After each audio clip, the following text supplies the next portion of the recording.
If I slept with 50 men, would you date me? That's the conversation we're going to have here today on Self Love Monday. Voice went out right there. I don't know where that came from, but I don't know if it's the topic that caused the voice to go out. But think about that. Those that know me, you know the answer, the way I feel about that.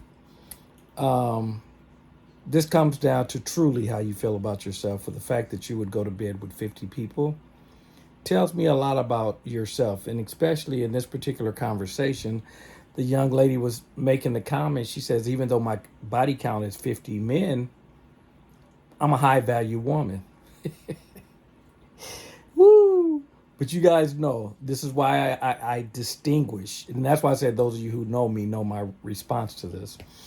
Because you know, I keep saying high value person and portfolio, which means the assets that you have, are two totally different conversations. That's the challenge in our society is a lot of people are linking high value to what you have in terms of your cash flow, your material things, all the outside stuff, the stuff that people keep thinking is the most important things.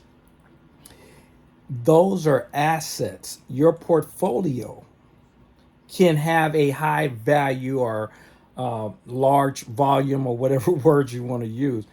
That has nothing to do with you as an individual.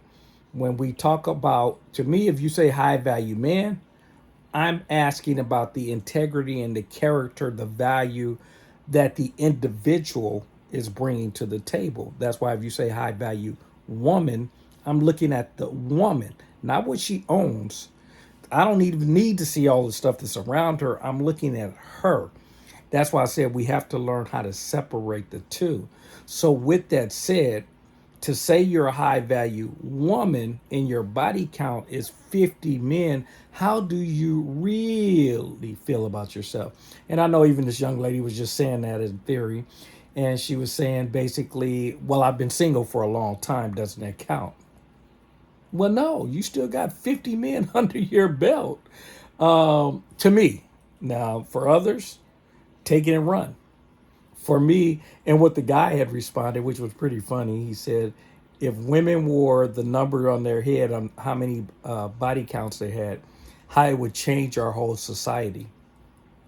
I do agree because women do control a lot of this. If they said no, the sexual revolution, as everybody want to call it or whatever, would slow down tremendously and almost come to a total halt. Because if women say no, that's why when I hear guys talking about guys are hunters and all the other stuff that we throw out there, if the woman say no, you're gonna look like a bad hunter. This is like I said, and I'm not saying women are prey, but you guys have heard me say that before also. When does the prey get to tell the hunter what to do? When you hunt, you see what it is you're after, you shoot it, you bag it, you take it home. You ain't got no say in this. If she says no, you're done.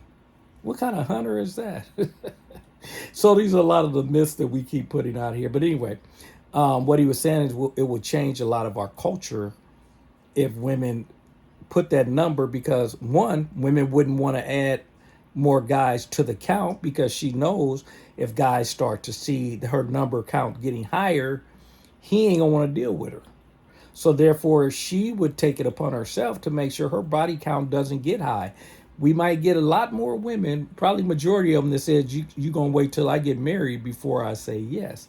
Now, with that said, I understand what he was saying, but it's putting all the pressure on the woman, and she is not the only one that has to learn how to say no. I do believe guys have to learn how to say no too, because they can. That is garbage when we keep saying, well, it's just a man thing and that's just the way men are built or stuff. No, it's not. Male and female will always be attracted to someone. Going to bed with other people, with people, that's a choice. And we have to start taking responsibility for that and quit trying to say, well, men, that's just the way. No, I personally don't like hearing it because it makes it sound like men are animals. They can't control themselves. And unfortunately, a lot of guys want to buy into that because it allows them not to be accountable for their actions. I'm not one of those guys. I'm not going to accept that as an excuse for guys that are sleeping around and have no character and integrity. That's just a choice that they're making, and they're using that as an excuse to justify their actions. So anyway, I think you guys kind of got my point.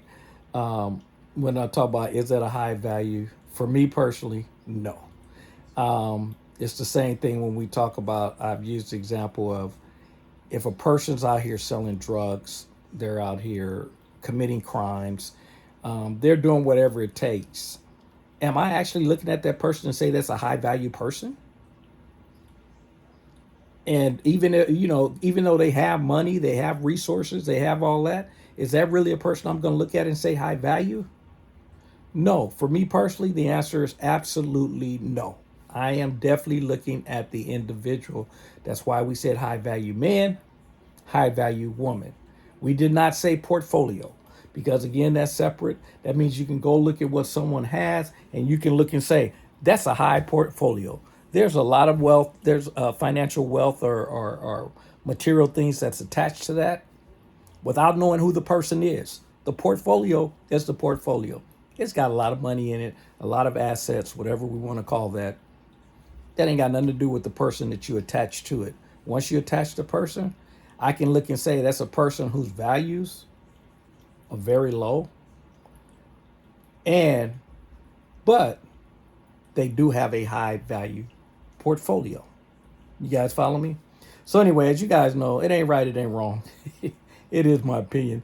That's just amazing to me how people in our culture, how we've become to this point where we instantly want to call people high value, especially the new thing now. And you guys again heard me say it before. The new thing is find a man that's making six-figure income. Folks, that does not make him a high value man. That does not make him a good man. It doesn't make anything. It doesn't mean anything as far as who he is as an individual. Because there's a lot of people that's making great money, but the way they're getting it is not of high value.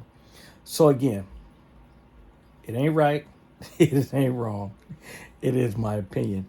Now run on over to my app. It's Simplified You, the two separate words, the word simplified, the letter U. And you download my app. It's a free app. I actually included my book in there, the Relationship Success Handbook, Get Rid of Your Problems, Not Your Partner. The book is, of course, available on Amazon, but I put it as a free, you get instant access to it inside the app because this is not about trying to sell books. This is more getting the brand out so people know who I am. And that's a perfect way for people to get to know my ideals, the way I think through the book. And that's the reason we're offering it out there. But anyway, as you guys know, if you're not having fun, you should be doing something else. Folks, become a high value person, man and woman, and understand your money ain't got nothing to do with that. All right, I'll talk to you guys on Thursday. Take care. Bye-bye.